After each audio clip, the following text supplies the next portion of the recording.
అమ్మా, ఎందుకు అలా ఎదురు చూస్తున్నావు? అక్కడ దాకా వచ్చిన సువర్ణ ఇంట్లోకి రాకుండా వెనక్కి వెళ్ళిపోతుందా ఏంటి? నువ్వు నీ చేదస్తము కానీ అయినా ఆ పల్లెటూరు బయటను తీసుకొచ్చి నాతో పాటు మా కాలేజీలో చదివిస్తానని మావయ్యకి మాటిచ్చావు. నీదేం పోయింది? ఇంట్లో కూర్చుంటావు. కానీ దాన్ని కాలేజీకి తీసుకెళ్ళి దాని తింగర వేషాలన్నీ భరించాల్సింది నేను. నీకేం అర్థం కావట్లేదమ్మా. దాన్ని వేరే కాలేజీలో జాయిన్ చేయొచ్చు కదా. ఎందుకు దాన్ని ఇక్కడుండి చదివిస్తానని మావయ్యకి మాటిచ్చి నా ప్రాణం తీస్తున్నావు?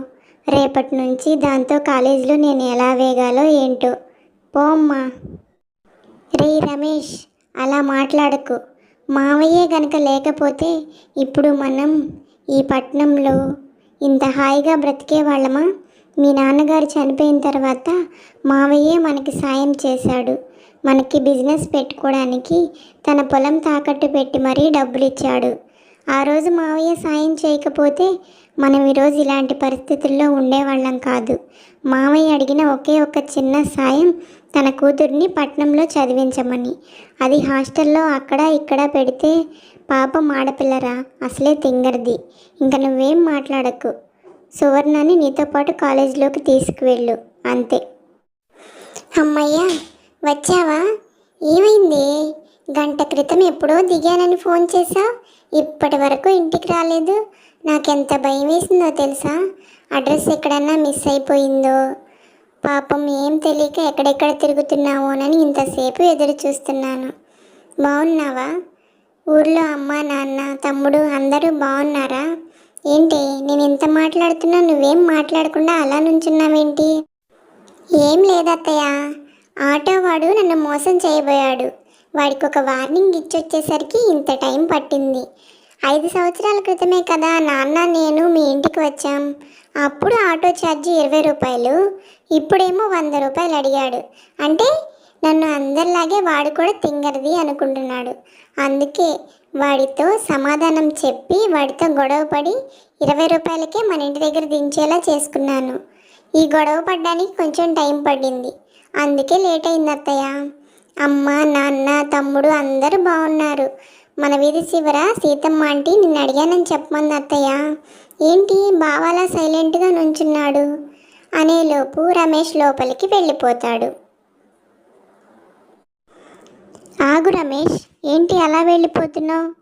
సువర్ణ, బావ బాగున్నావా అని అడిగితే దానికి సమాధానం చెప్పవేంటి అని అంటున్నా కానీ వినిపించుకోకుండా రమేష్ విసుగ్గా లోపలికి వెళ్ళిపోతాడు. ఏంటత్తయ్య, పిలుస్తున్నా కానీ బావ వినిపించుకోకుండా అలా లోపలికి వెళ్ళిపోయాడు? బావకి నేను ఇక్కడికి రావటం ఇష్టం లేదా? బావ కాలేజీలో నేను చదువుకోవటం ఇష్టం లేదా? అందుకే బావ నాతో మాట్లాడకుండా అలా వెళ్ళిపోయినట్టున్నాడు. లేదులే అత్తయ్య, మా నాన్నకి ఫోన్ చేయి, నేను సాయంత్రం బస్సులో తిరిగి ఊరెళ్ళిపోతాను. బావ అలా నాతో మాట్లాడకుండా ఉంటే నేను కాలేజీకి వెళ్ళినా కూడా ఎలా అత్తయ్య? అసలే ఈ ఊరు కొత్త, ఈ మనుషులు కొత్త. నేను ఎలా ఉండాలి అత్తయ్య కాలేజీకి వెళ్ళి? మా నాన్నకి ఫోన్ చెయ్యి, నేను ఇంటికి వెళ్ళిపోతాను అత్తయ్య. అదేం లేదులే పిచ్చి పిల్ల, ఎందుకు అన్నీ అంత దూరం ఆలోచిస్తావు? బావకి రేపొద్దున ఎగ్జామ్స్ ఉన్నాయంట, అందుకే చదువుకుంటున్నాడు. నువ్వేమో వాడిని అర్థం చేసుకున్నా ఏదేదో మాట్లాడుతున్నావు. రాత్రంతా నిద్ర లేదు, ఆ చిరాకులో ఉన్నట్టున్నాడు. తర్వాత వాడే నిదానంగా మాట్లాడతాడులే.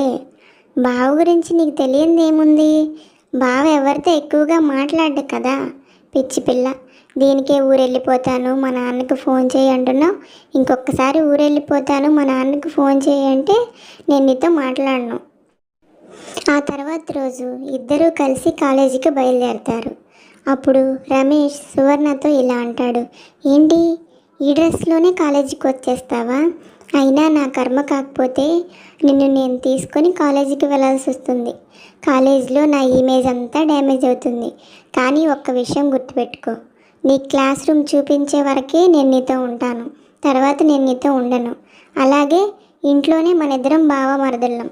కాలేజీలో నువ్వెవరో నేనెవరో తెలిసినా తెలియనట్లే ఉండాలి. ఎవరైనా నేను తెలుసా అని అడిగితే తెలీదనే చెప్పాలి. ఈ విషయాన్ని బాగా గుర్తుపెట్టుకో అని చెప్తాడు రమేష్. సరే బావా, నా దగ్గర ఈ బట్టలు తప్పితే పట్నంలో వేసుకునే బట్టలు లేవు బావా. రేపు నన్ను షాపింగ్కి తీసుకెళ్ళి కొనిపించు. కాలేజీలో మాత్రం నువ్వెవరు అడిగినా నువ్వెవరో నాకు తెలియదనే చెప్తాను. సరే బావా, పద వెళ్ళి నా క్లాస్ రూమ్ చూపించు అని అంటుంది. ఇదంతా చూసిన కానిస్టేబుల్ తన దగ్గరికి వచ్చి రమేష్ని ఇలా అంటాడు. ఏంటి అమ్మాయిని ఏడిపిస్తున్నావు? ఈ మధ్యన అబ్బాయిలకి ఇది ఒక ఫ్యాషన్ అయిపోతుంది. ఎక్కడ చూసినా పల్లెటూరు నుంచి వచ్చిన అమ్మాయిలంటే అలుసుగా చూడడం, వాళ్ళని ఏడిపించడం. నువ్వు నా కంట్లో పడ్డావు కాబట్టి సరిపోయింది. పద స్టేషన్కి వెళ్దాం, నీ సంగతి చూస్తాను అని రమేష్ని బెదిరిస్తూ తిడుతూ ఉంటాడు. అయ్యో అదేం లేదు సార్, నేను అలాంటి వాడిని కాదు. ఈ అమ్మాయి మా మరదలు, పల్లెటూరు నుంచి వచ్చింది. ఆ అమ్మాయిని కాలేజీలో జాయిన్ చేయడానికి వెళ్తున్నాను. అందుకే అక్కడ ముందు జాగ్రత్తలు ఎలా ఉండాలి ఎలా ఉండకూడదని చెప్తున్నాను అంతే. నేను ఆ అమ్మాయిని ఏడిపించటం లేదు. కావాలంటే ఆ అమ్మాయిని అడగండి, నేను ఎవరో చెప్తుంది అని అంటాడు. కానిస్టేబుల్ సువర్ణని అడుగుతాడు. సువర్ణ మాత్రం లేదండి, ఇతను ఎవరో నాకు తెలియదు, నేను ఇతన్ని ఇప్పుడే మొదటిసారి చూస్తున్నాను అని సమాధానం ఇస్తుంది. సువర్ణ ఏంటి అలా చెప్తున్నావు? ఆయన కానిస్టేబుల్. ఇప్పుడు నన్ను పోలీస్ స్టేషన్కి తీసుకువెళ్ళి కొడతారు, బాగా తిడతారు. అమ్మకి తెలిస్తే చాలా ఇబ్బంది అవుతుంది. ఏంటి నువ్వు అలా మాట్లాడుతున్నావు? ఈ ఒక్కసారికి నేను మీ భావనని చెప్పు, పర్లేదు అని చెప్తాడు.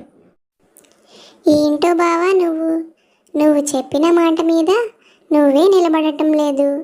బయటకు వచ్చినప్పుడు నేనెవరో తెలియనట్టు ఉండాలని చెప్పావు. నేను అదే కానిస్టేబుల్ గారికి చెప్పాను. ఇప్పుడు నువ్వే నేను మీ భావనని చెప్పు అని చెప్తున్నావు. మీ పట్నం వాళ్ళందరూ ఇంతే ఉంటారేమో అని కానిస్టేబుల్తో తను మా బావేనండి, నన్నేం ఇబ్బంది పెట్టట్లేదని చెప్తుంది. అక్కడి నుంచి కానిస్టేబుల్ వెళ్ళిపోతాడు. రమేష్ సువర్ణ తింగరతనానికి నవ్వుకుంటాడు. వాళ్ళలా కాలేజీలో వెళ్తుండగా రమేష్ ఫ్రెండ్ ఝాన్సీ రమేష్ని పలకరిస్తుంది. ఏం రమేష్, ఎలా ఉన్నావు? 2 రోజుల నుంచి కాలేజీకి రావట్లేదు. ఈ అమ్మాయి ఎవరు? పల్లెటూరు ఆంటీలాగుంది. ఈ అమ్మాయిని వెంట పెట్టుకుని తిరుగుతున్నావు అని చెప్పి ఝాన్సీ ఎగతాళిగా మాట్లాడుతుంది.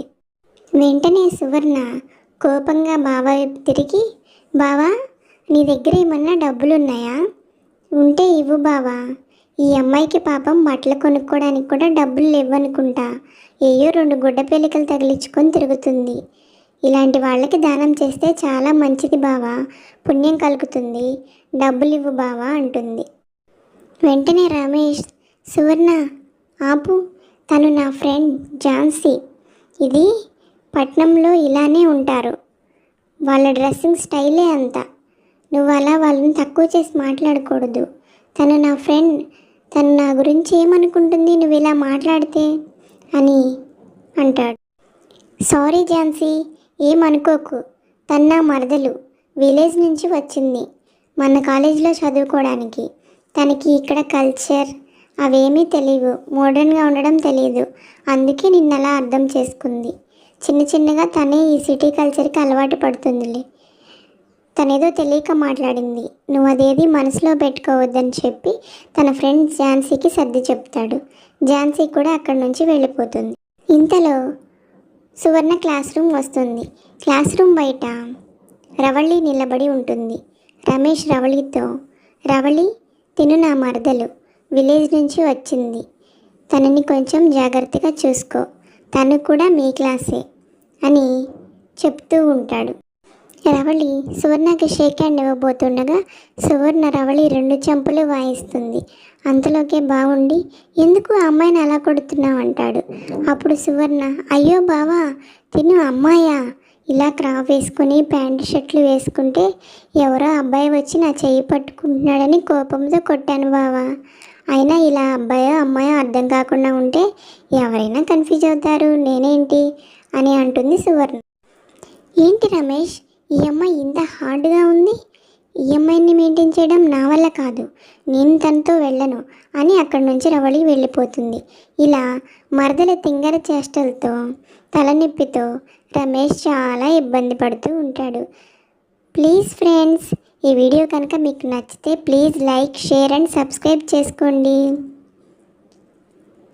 ఇలాంటి మరెన్నో వీడియోస్ కావాలంటే మీకు ఎలాంటి వీడియో కావాలో కామెంట్ చేయండి, నేను అలాంటి వీడియో చేస్తాను. ఓకే ఫ్రెండ్స్, ఈ వీడియోలు ఎలా ఉంటున్నాయి ఏంటి, ఇంకా ఏమన్నా ఇంప్రూవ్ చేసుకోవాలా, ఇలాంటివన్నీ నాకు కామెంట్ చేయండి, నేను దాన్ని బట్టి వీడియోస్ చేస్తాను.